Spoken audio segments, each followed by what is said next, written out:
Welcome back, beautiful bays. Ew, I hated that. I'm sorry that I sound super freaking nasally. I'm very sick.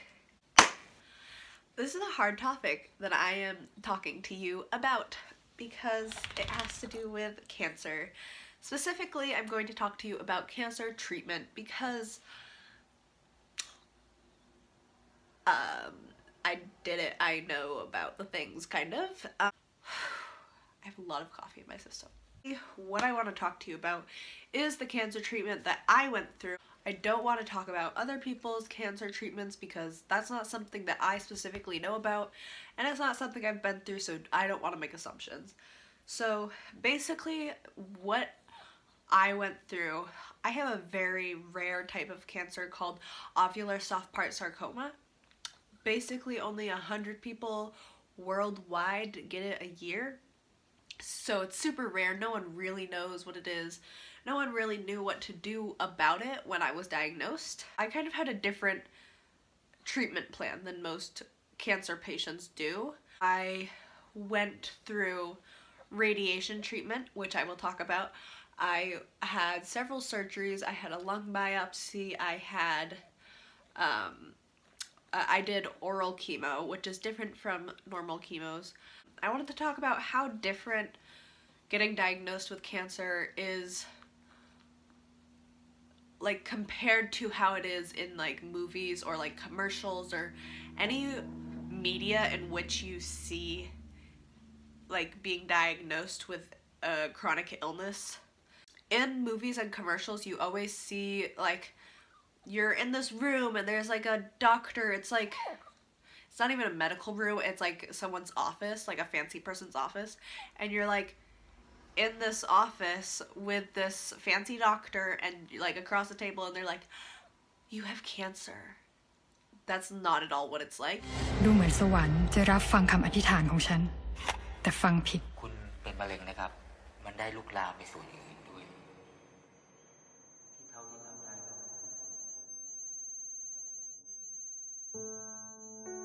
คนที่กำลังจะตาย Look into. New drugs are being developed every day.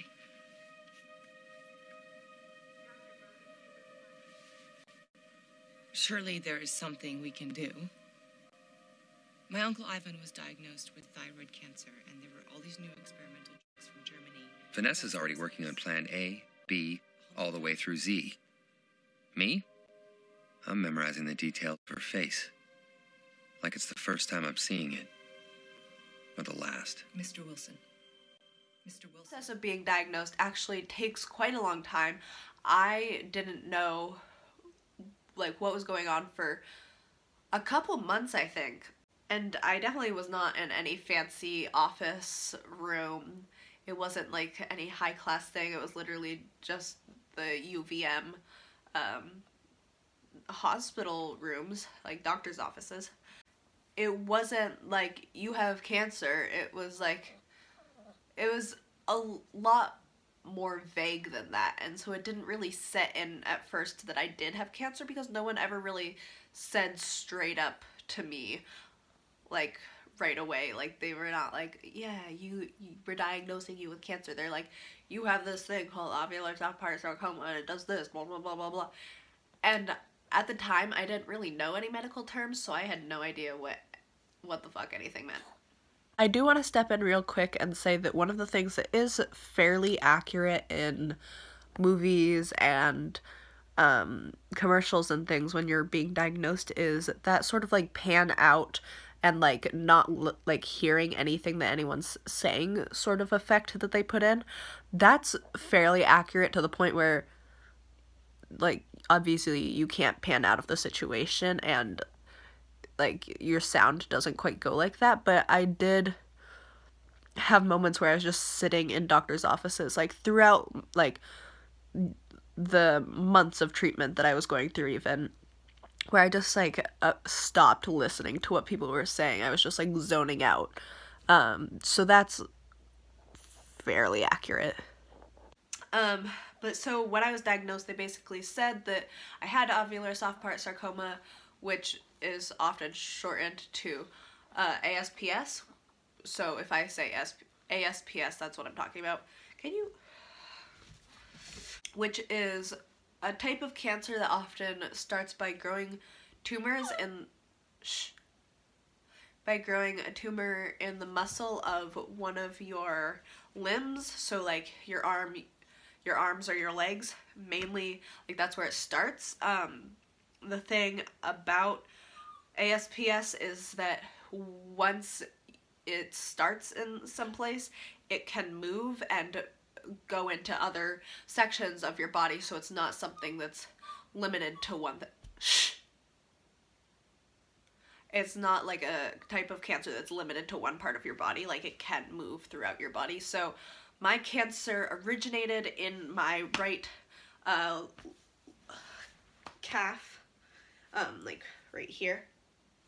And I, for like a lot of my life, knew that there was something wrong with my leg. Like, I had pain in that leg so much you couldn't touch it because it hurt. I was constantly going to doctors being like, what's wrong with my leg? Like, it's not normal. Like, other people don't have this.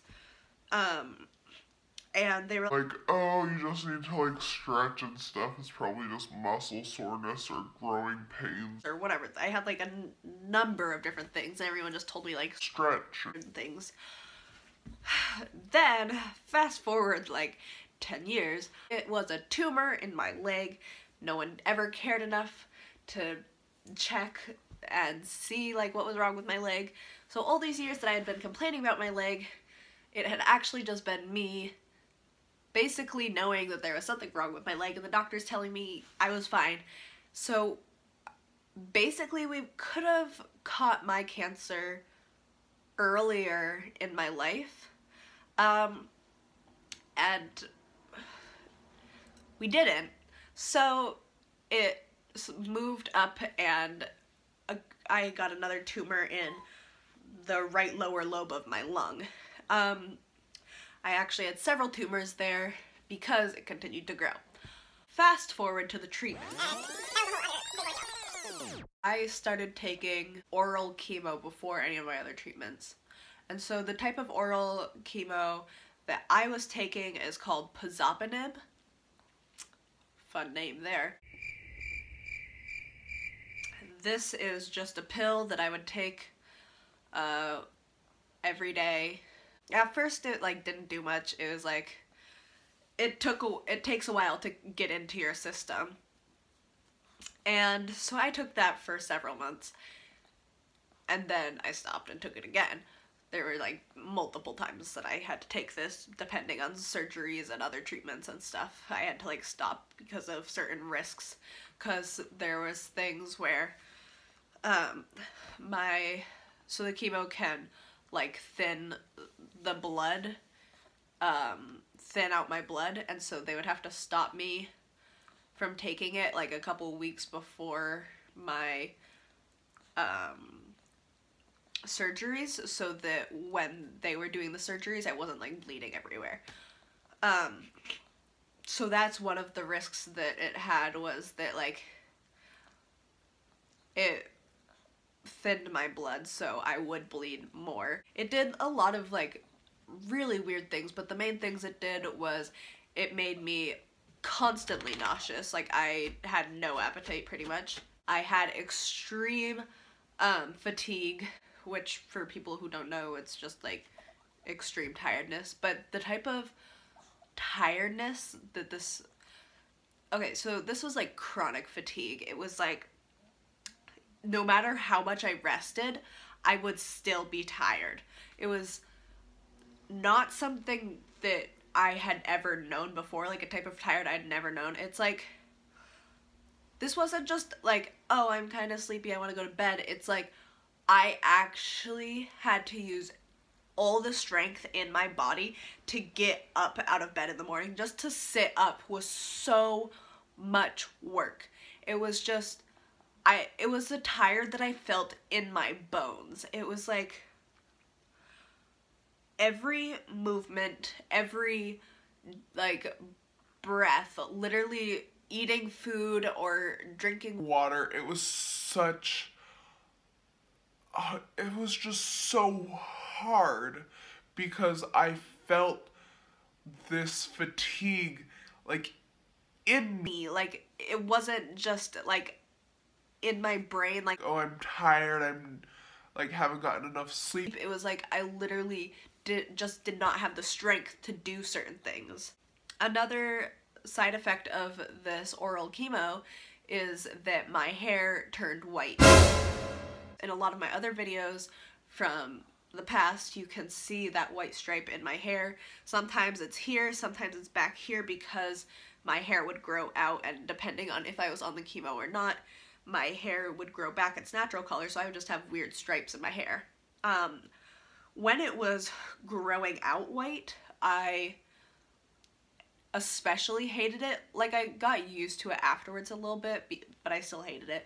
But when it was first growing out, it not only affected my regular, like, head hair, it affected every single hair on my body. Like, my eyebrows, my eyelashes, my leg hair, my arm hair, like, everything. Everything was white hair. And so what I really hated was that it looked like I had a receding hairline, because it was just so white. It matched, like, my skin tone. Like, I'm pale as fuck. And so this matched it and just, like, brought my hairline back. And so I looked like I was balding. And then also my eyebrows were, like, turning white, and my eyelashes were turning white. So if I wasn't wearing makeup, it looked like I had no hair. As that grew out and, like, my natural roots came back in, I still had that stripe of white hair, which really pissed me off, because every time I looked in the mirror, it would just feed my insecurities, and all I would see with that white stripe is, like, chemo, like, cancer patient, chemo, chemo, chemo. And so a lot of people are like, oh my gosh, your hair looks so cool. Like, people would dye their hair to try to get the look that you have. And I'm like, okay, that's great. I bet it looks cool, but to me it doesn't, because all I see is chemo. Gosh, I need to breathe. I'm talking real fast. Another thing that the oral chemo did, like, okay, so I covered, it makes me, like, extremely tired, nauseous, have no appetite, hair turns white, cough. It makes my immune system suck. Like, my immune system was so bad. Like, any, like, little cut or anything that I got, people would be, like, super concerned. They were like, I had to take especially good care of it, because, like, if anything got in it, it could get super infected, and, like, it would be really hard to get rid of, because I'm on all of these meds. I actually had to take the flu shot. Basically, like, my immune system was super down, and it caused a lot of risks. So the chemo's main job for me taking the pills was for it to go, like, basically to where my tumors were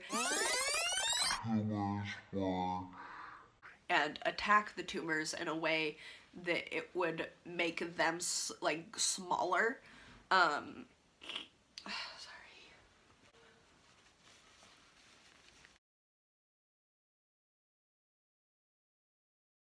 Okay, so it basically tried to make the tumors smaller and attack the tumors, like the cancer in my genetics, in a way that it would reduce their size and, like, their hold on my body.